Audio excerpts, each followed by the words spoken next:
Hey, it's Miles in the laundry room in New York City. And look who I found. Scott Parazynski, after a few days of dealing with some bad weather, getting some thick air, sleeping in a bed instead of on a sleeping bag, a little better toilet accommodations.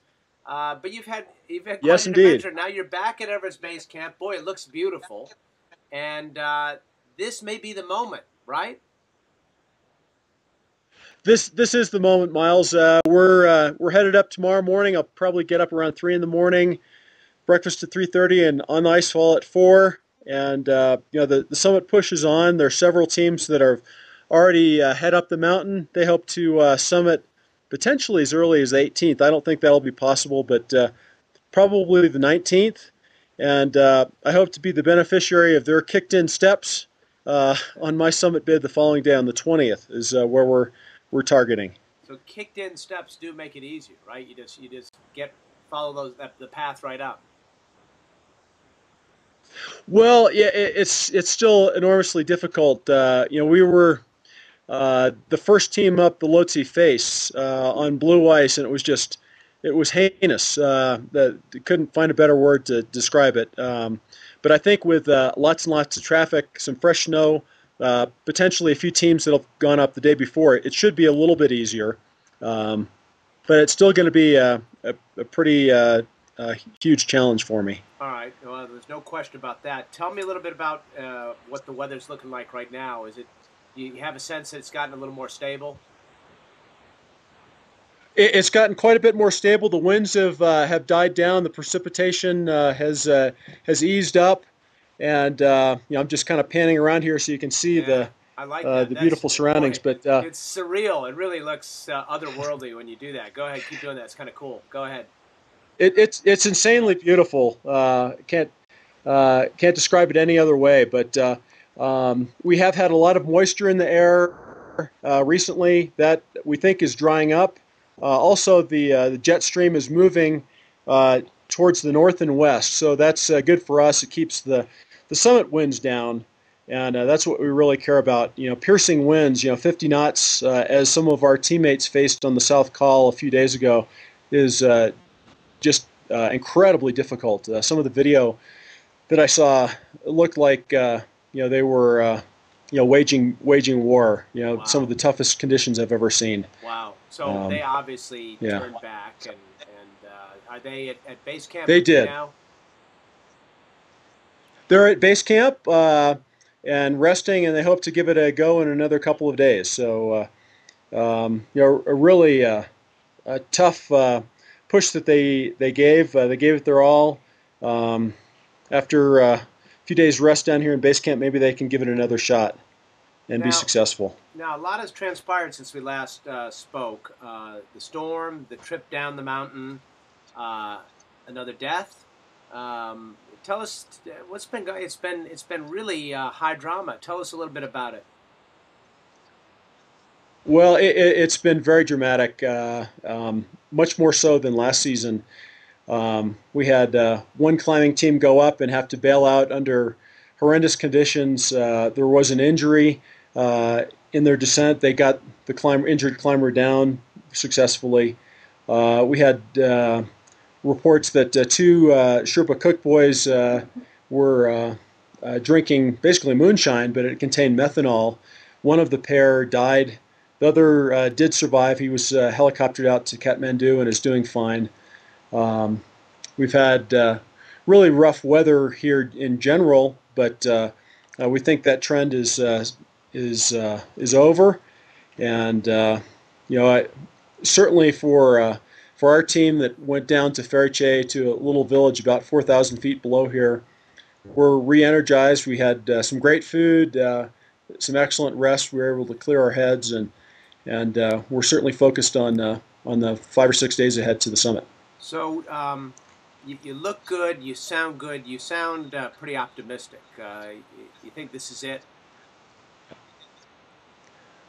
I absolutely I feel it in my bones. But there's so many unknowns and so many different elements of this that you can't control.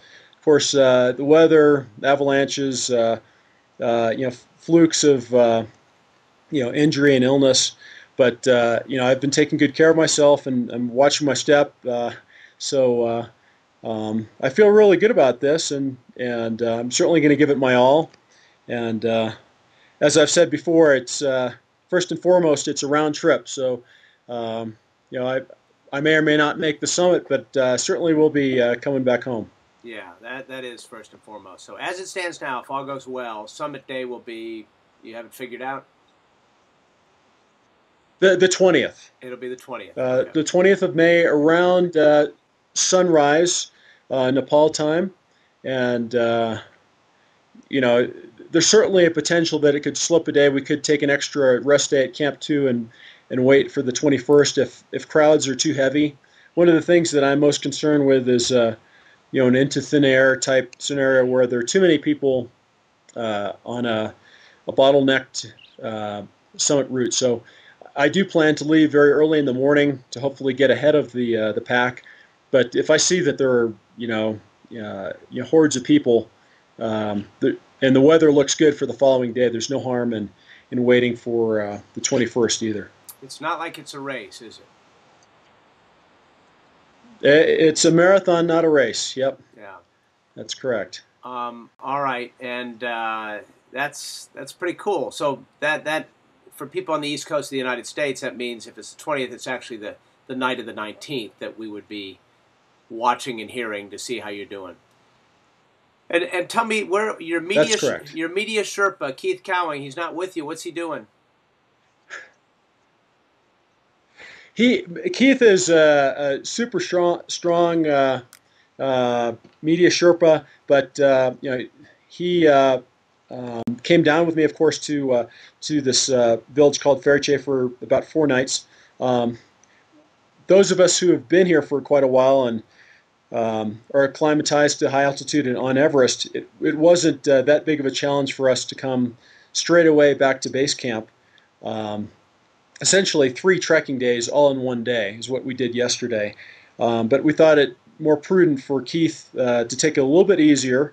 Not that he couldn't have done it, but it probably is the better part of valor for him to take it a little bit slower. So he and 3 of this Singapore team elected to stay in Labuche, which is probably 3.5 or 4 hours away by foot. So he'll be coming up this morning, should be here by lunchtime. And you'll see him tomorrow morning instead of me because I'll be on my way up the Icefall. All right. We wish you well, Scott. And hopefully next time we chat, it will be after a successful summiting. So be safe. Get to the top of that darn mountain. And, hey, by the way, is now the time to talk about that special package you have with you? Let's wait a couple of days. All right, we'll wait till we're really tease. on the yeah, there you go. All right, there's a tease. Scott and we may be able to talk. We may be able to talk briefly via walkie-talkie if Keith is online with you. He can hold the walkie-talkie up, and we can have a brief chat in the days ahead. So I look forward to that as well. But thanks for all of your great support, Miles. It's been a lot of fun sharing this with you. All right. I really appreciate it, Scott, and we'll tell the world the special package in due course. All right, Scott Parazynski at Everest Base Camp, soon to be on his way to the top of the world. Miles in the laundry room. See ya.